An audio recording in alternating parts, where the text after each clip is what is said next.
Hey there, in today's video, I will show you how to crop image to shape in Canva. And here is how.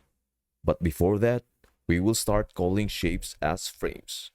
Anytime you want to put something inside of a shape, it is actually a frame, not necessarily a shape. Let's get a picture out here first. I will go to Elements. I recently used this image. So, let's click and drag it over here.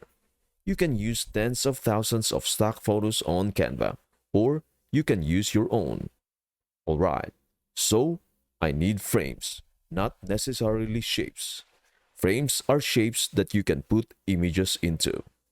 So, if I wanted to put this picture into a circular frame, I can click and drag this circle out here. Here, however, you will see that there isn't a solid color. Rather, it appears as though a backdrop image already exists.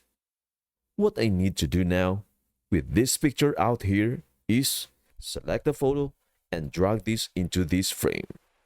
Once I have it in there, I can scale this up and down as I need. And I can go and crop this image. So, if I want to fit in here a little bit differently, I cannot crop it to where it's not gonna show in the circle. I therefore cannot make it any smaller than this. But if I wanted to, I could just click and drag on these various edges to make it larger. Then after that, click outside on the gray area to go back. Naturally, as this picture is contained within the shape, I can still make changes to the picture. Adjust the brightness, contrast, or any of these parameters. Utilize any of the many filters on Canva. So, that is how to crop an image or put an image inside of a shape, which in this instance would be frames. And there are a ton of free frames available on Canva for use at no cost.